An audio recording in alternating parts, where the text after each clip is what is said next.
Okay, Honda CR-V 2018 model naman tayo mga boss. Kakabitan ko siya ng fender light. Ito yung mga universal.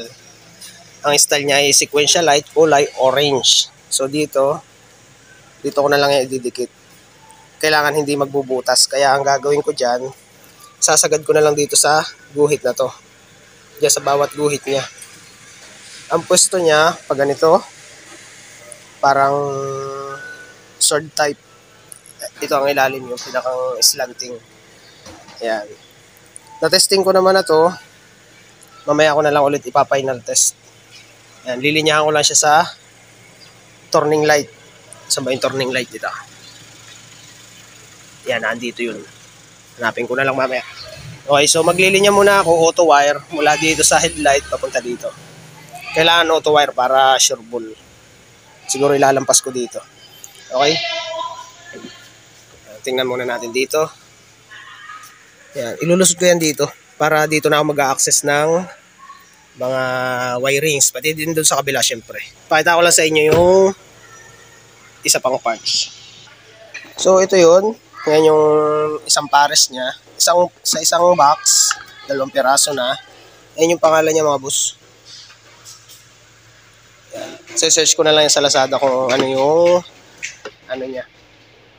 Kung ano yung pangalan niya. Fender light ito. Pero ilalagay ko na lang sa description yung link nung Lazadang makikita ko. Kasi dala to ng bossing customer eh. Okay? Ayan. Ililinya ko na muna yung wirings. Okay mga boss, gumawa muna ako ng wiring. Bumuo muna ako. So bawat isang set, ayan, 3 meters yan. So lahat yan, 6 meters. Magkabukod 3 meters. Bawat 3 meters, pinagdoble ko siya. Ayan. Bali 1.5 yan yung ginawa ko. Tapos yan, yung kabilang dulo. Okay, doon sa kabilang dulo, hindi ko muna yan kinakat. Tignan nyo. Pero nilagyan ko na yan ng label. Kung mapapansin nyo, yan. Yung may balot, yan ang gagamitin kong negative. Yan. Doon sa kabilang dulo, may balot din siya. Okay, doon sa kabila, ganun din. Ayan. Ganun din yan. So, ito, 1.5 meters yan. Yung haba na yan. Mula sa dulo, pababa. So, ipapakita ko naman sa inyo kung paano ko ililinya yan doon sa, mula sa headlight hanggang doon sa pagpupistuhan ko ng fender light. Okay?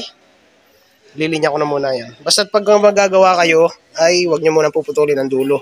Tutupiin nyo yan lang yan para maging 2 wire. Magkasanib. Tapos ganyan lang siya. Okay? Tapos ito, saka nyo siya ilulusot doon sa kabilang, doon sa loob ng fender. Ayan. Lilinya ko na muna yan. Okay, dito naman sa part na to, ang ginawa ko, kinalas ko lang ito. Ayan. Puro clip lang naman yung mga boss. Ayan. 3 lang yung clip na yan. Tapos, hilahin nyo doon sa kabilang pinto. Okay, dito, nilusot ko lang yan dito mga boss. Diyan sa, dito sa bukanan, sa butas na ito. Ito kasi, lusot yan doon sa kabilang side. Kung mapapansin nyo, ayun o.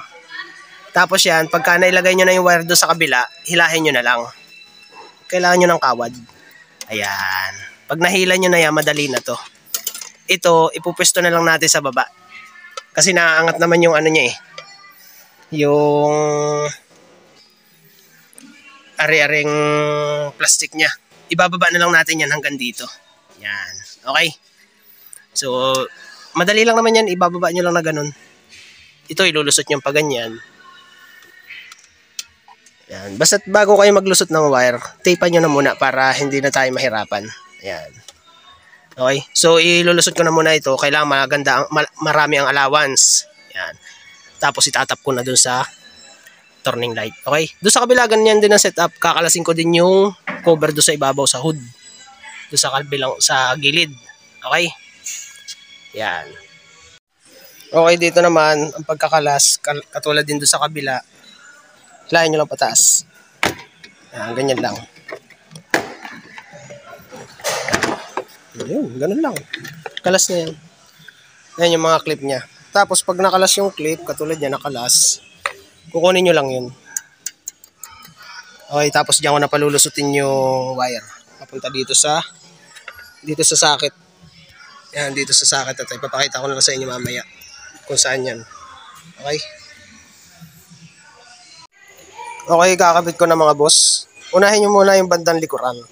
Tanggalin nyo na yung ganyan ng style yung tape niya. Saka nyo siya ilapat. Yan. Kukunin lang natin yung linya yung guhit nito. Yan. Yung guhit na yan. Tapos yung guhit dito sa ilalim. Yan, okay. Ididikit ko na muna. Ayan mga boss. Kapag ka naidikit nyo na yun, napantay nyo na yung kanto dito. Tapos yung kantuhan dito sa ibabaw, yung pinakang lining niya. Ayan, makikita nyo naman yan. Saka nyo tanggalin yung pinakang adhesive dito sa likod. Saka paunahan siyang ganon. Ayan, pati dito. Ayan. Ganon lang ang pagtatanggal niya mga boss. Ngayon, pag natanggal nyo na yan lahat, syempre, idikit nyo na. Ganon lang. Ayan. Tapos ito, ibebend lang natin pa ganon. Ayan. Kasi nga, ay hindi siya, pwede naman siyang butasin, kaya lang ayaw ni bossing nang ibubutas sa lata, kaya ibebend lang natin yan ng ganyan. Optional lang naman yan kung gusto nyong butasin or hindi. Para kay bossing kasi ay ano natin yan, save natin yung lata. Okay? Pero ganyan ang gawin nyo, tapean nyo muna siya. Tapos ang allowance niya, syempre, mahaba para just in case na ipalagay ni boss yung binubutas, pang fender light talaga siya, at least ay maganda na yung wire natin at may allowance. Okay?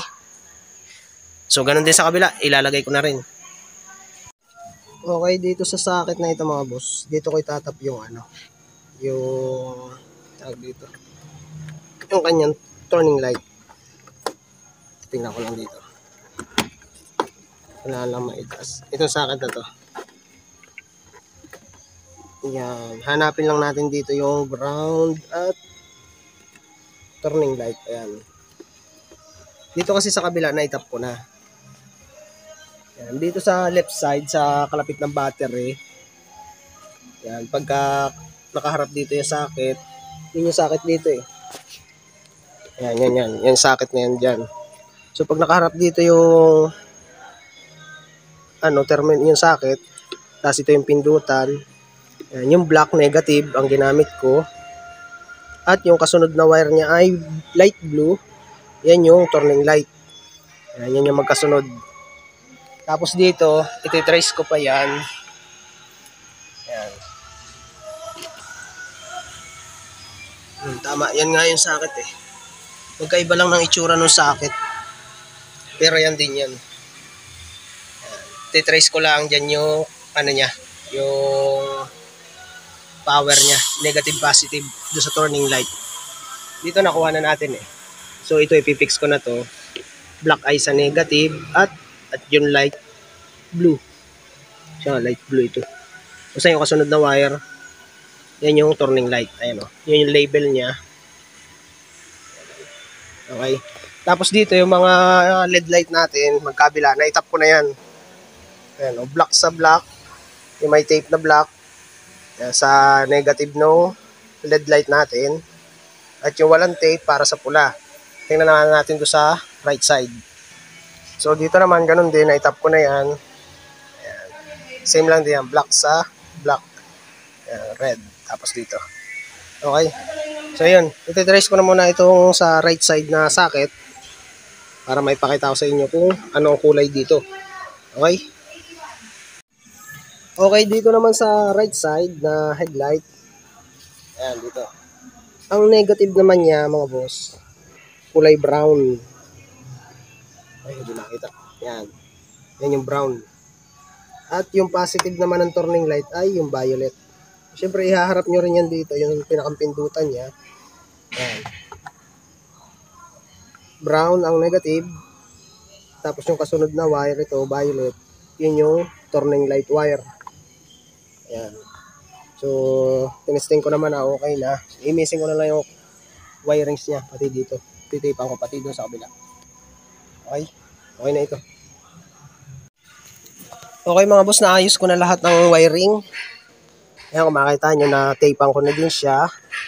Naiayos ko na rin dito ang pagkakalinya. Tapos dito may abang dito na butas. I-enable tie ko yan dyan. Tapos dito, papunta doon sa dulo, sa loob. Tapos dito naman sa fender, doon sa fender light, ayan. Secure na rin siya. Hindi naman yan maiipit nung pintuan natin. Okay? So, ipakita ko lang sa inyo. Yan, malaki pang allowance niya. Naiipit lang siya nung rubber, pero hindi siya makaka-apekto dun sa wire. Okay? Malayo naman yung angat dun sa lata. Okay? Tapos dito naman sa loob, pakita ko sa inyo. Yan. Ibinaon ko na dun yung wire. Yung allowance niyang mahaba. Mahaba kasi allowance yan eh. So, yung ipinulon ko lang yun, diniretso ko na doon sa loob ditong plastic fender na ito. Plastic cover na ito. Panel. Okay? Pakita ko din sa inyo doon sa kabila. Okay, dito sa kabila, syempre, ganun din. Ayan, natapang ko na din yan. Punta dito. Ayan. Nalagyan ko na rin ng wire, cable tie. Diyan sa abang na butas, pati dito sa kabila. Ayan, papunta yan doon. Kung napansin nyo yan, yung butas na yun, doon ko yan nilusot. Okay? Tapos yung clip ditong naiwan, ilagay ko na rin yan. Ayan. Okay? So, ang pagbabalik naman yan, ganito lang. Dahil tapos ko na yan. Pag naibalik nyo na yung lahat ng wiring, naiayos nyo na, itatama nyo lang yung guide nya no clip. Yung, ganun lang. Ayos na yan. Doon sa kabila, ilalagay na rin natin kasi tapos naman na tayo dito eh.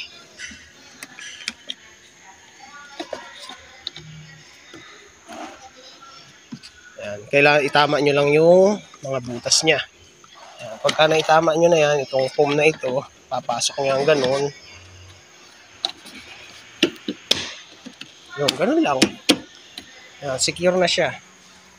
Kasi pakita ko naman sa inyo dito sa loob no fender. Ayan. So, doon sa kabila, doon sa pinakita ko sa inyo, ganun lang din yan.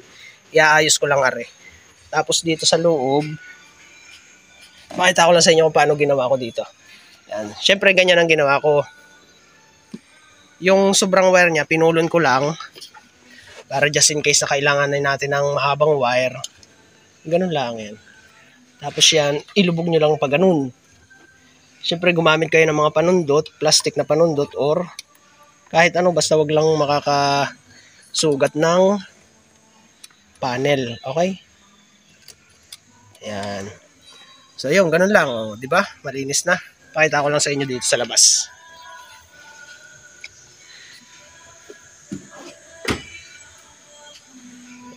Ayan, okay?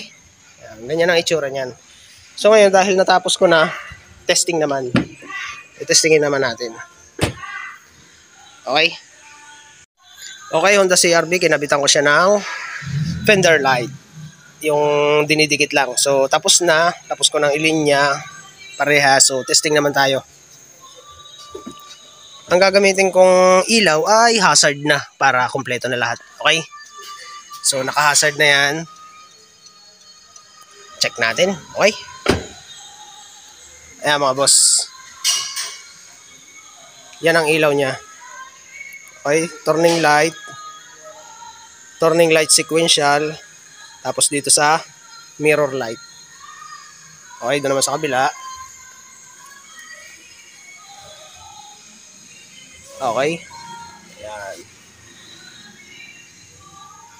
Yan ang ilaw niya mga boss. Yan yung finish natin na installation. Okay.